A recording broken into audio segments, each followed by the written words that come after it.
I would recommend not going overboard and keeping these things simple. This is actually pretty similar to what mine is currently set to. I'm going to turn off the display capture with this just so I can see the edges of the camera a little bit easier. You can use the arrow keys to move it one at a time. Cool. Let's turn this back on. Now we got a camera border, and we can do something pretty cool here. We can take the camera border and the webcam and we can group them. We're just gonna call them cam. And now I can move, I can stretch this whole thing.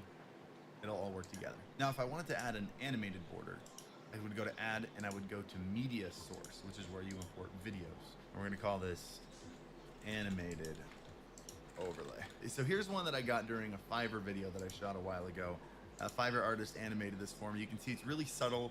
It's simple, but it's kind of stylized. You got this little thing moving, you got this little thing flashing here. So if you wanted to add an animated overlay, that's where you'd find it. But I'm gonna get rid of it by hitting this little minus button. There's one more thing to add to this scene to make it a fully featured gameplay scene, and that's gonna be our alerts. So whether you use Streamlabs or Stream Elements, whenever you're done customizing your alerts, they pop you out a browser source, right? Or a URL. So for example, if I were to go to Stream Elements, which is the service I use. So here we can see I've got my sub alerts.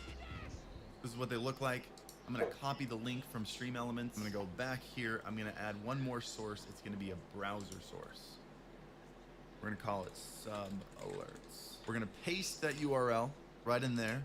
We're gonna make sure the width and height match what we have it set to in our alert software. So that alert in Stream Elements was a 1080p alert, and hit OK. And now if I emulate another subscriber, you can see on my scene here, let's put them just right. There we go. Got a little Charmander jumping up and doing an alert on my camera. And also we're gonna throw this inside our camera scene. So that way, again, if we move this around, our alerts come with us. And this is now a solid gaming scene. You got your camera, you got your gameplay, you got a little bit of design added to it, and you've got your alerts for when people follow or sub or drop bits or whatever. From there, it's just kind of whatever you feel like adding.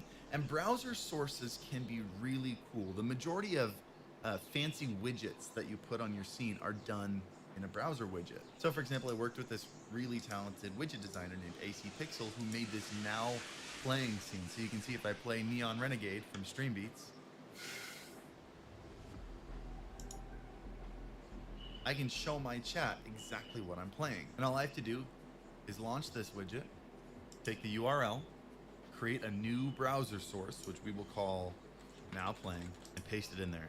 And he told me this is also 1920 by 1080. Like and there it Facebook, is. You move it YouTube, around, Twitch, LinkedIn, resize it and if we many want a little more. now playing All widget at in the once bottom with left of the OBS screen. Studio is Now it's simple right there. So and there you doesn't go. You got a require really any cool now additional playing computer widget. You can hear resources the or music playing in the bandwidth. background, and it took me In like this video, 15 I'll show you seconds. just So how let's jump to easy the it next is thing. Let's set up to the second set up scene here. this We're gonna hit simple the yet plus button right powerful here. live streaming We're gonna name it solution. intermission, So let's which get is, right into it.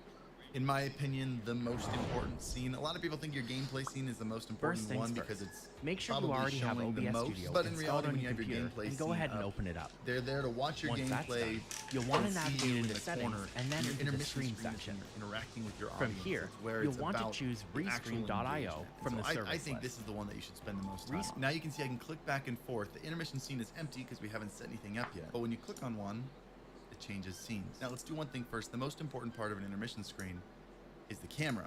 So we're gonna go back to video capture device, and you can see it shows you which ones you've already made.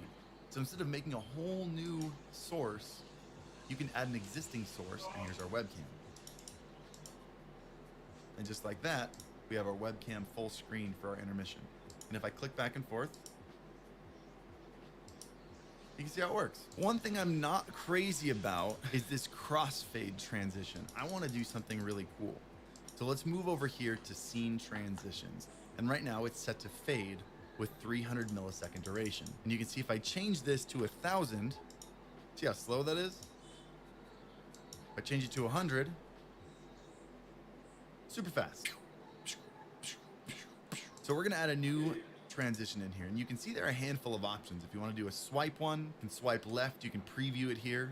I hate those. I think they're terrible. Very few people should use them. Let's add a stinger transition. Stinger transitions are the ones with custom animations. These can be fantastic tools for your stream. They're one of the elements that makes your stream look Like, you put a lot of effort into it. I would even say they're one of the few times that you can kind of go overboard and do something